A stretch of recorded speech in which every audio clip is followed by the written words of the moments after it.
बाबूजी धीरे चलना, कार में जरा संभलना। हाँ, बड़े धोखे हैं इस राह में। समझ गया मैं।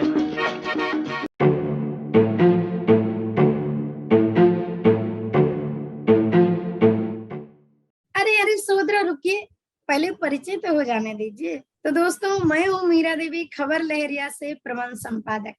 मेरे शो राजनीति रसराय में एक बार फिर से आपका बहुत बहुत स्वागत है। दोस्तों, एक खास बात, इस बारी मेरी सहेली सहोदरा मेरे साथ है। तो सहोदरा, आपका भी बहुत बहुत स्वागत है। तो चलिए अब शुरू करते हैं इस शो की चर्चा। रहने तो दीजिए, और दीदी मेरी सुनिए, कहीं आप बुंदेलखंड एक्सप्रेसवे की बात तो नहीं कर रही? हाँ हाँ भाई, पक्का आप उसी की बात कर रही हैं। नाम तो बहुत मैं सुनी थी, प्रचार प्रसार तो बहुत हुआ था। जहाँ फर्राटेदार सड़क नई न बेली, फिर क्या था? मुझे घूमने का मन तो बहुत हुआ कि मैं जाके एक बार मैं भी घूम आऊं। फिर चित्रकूट से बदौसा तक आते आते मैं बहुत निराश हो गई। जहाँ पे दरारें, बड़े बड़े गड्ढे, सड़क धंसी मिली। फिर चलते चलते मुझे लगा कि मैं ये कवरेज करना शुरू कर दूं। जब मैं कवरेज करना शुरू कर दी तो वहाँ के लोग तो भाई बहुत गुस्सा में थे। लग रहा था कि सारी गुस्सा मुझ पर उतार देंगे। ओहो सहोदरा, तो सही में लोगों का गुस्सा ना जायज है। क्यों ना गुस्सा हो। सरकार सपने जो इतना दिखाई थी, कह रही थी कि अगर बुंदेलखंड एक्सप्रेसवे बन जाएगा तो लोगों को रोजगार मिलेगा, और वहां पर जो किसानों की जमीन गई है उनको बहुत फायदा होगा, दुकानें कर लेंगे या कुछ भी कर सकते हैं, उनको बहुत फायदा होगा। तो भैया, इस तरह में तो बनता है गुस्सा करना, गुस्सा तो जायज ही है। और ऊपर से भैया, अभी हाल ही की बात है कि 16 जुलाई को हमारे मुख्यमंत्री योगी आदित्यनाथ इस बुंदेलखंड एक्सप्रेसवे का उद्घाटन भी किया। और उद्घाटन करने में देखती हैं कि कितना ज्यादा पैसा खर्चा होता है। एक तो पहले सरकार ने अरबों खरबों रुपए खर्च करके इस बुंदेलखंड एक्सप्रेसवे को बनवाया, और ऊपर से फिर इसके उद्घाटन में भी इतना पैसा खर्च किया। बेचारे मुख्यमंत्री को भैया यहाँ तक आने में भी कितनी ना प्रॉब्लम हुई होगी, दिक्कतें हुई होंगी हैं। और लोगों के बीच में आ करके उन्होंने कहा कि ये सड़क बहुत अच्छी है, और यह दीदी लगता है कि प्रकृति से देखा नहीं गया।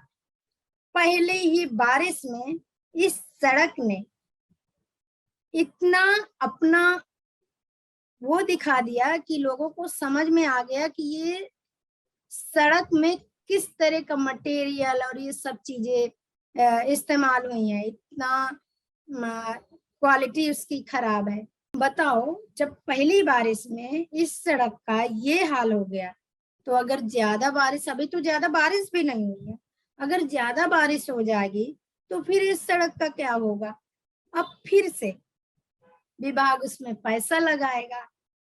भला बताओ कि कम पैसे में ज्यादा काम कराने में कितनी दिमाग का इस्तेमाल नहीं करना होता है।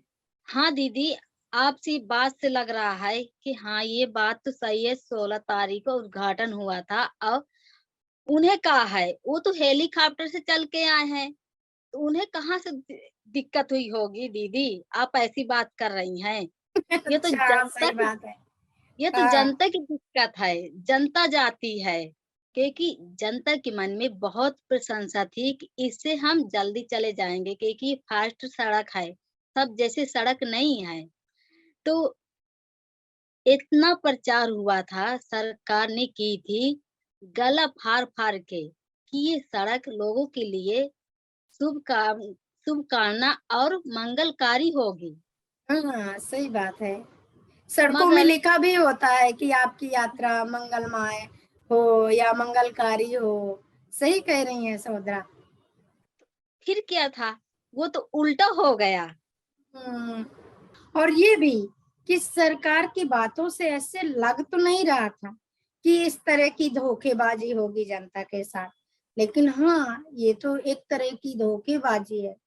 तो मतलब पत्रकारों को इसलिए रोक दिया गया था कि वो दिखा ना सकें ये जो हाँ, सरकार की दिखा पोल ना ना सके खुल कि जाए। दिखाएंगे तो एक वो होगा कि जब जहाँ पे करोड़ों रुपए का बजट आया, अरबों रुपए का, तो ऐसे होगा पहली बार इसमें। हम रिपोर्टर होने के नाते सवाल तो हम जरूर करेंगे और जवाब सरकार को देना ही पड़ेगा।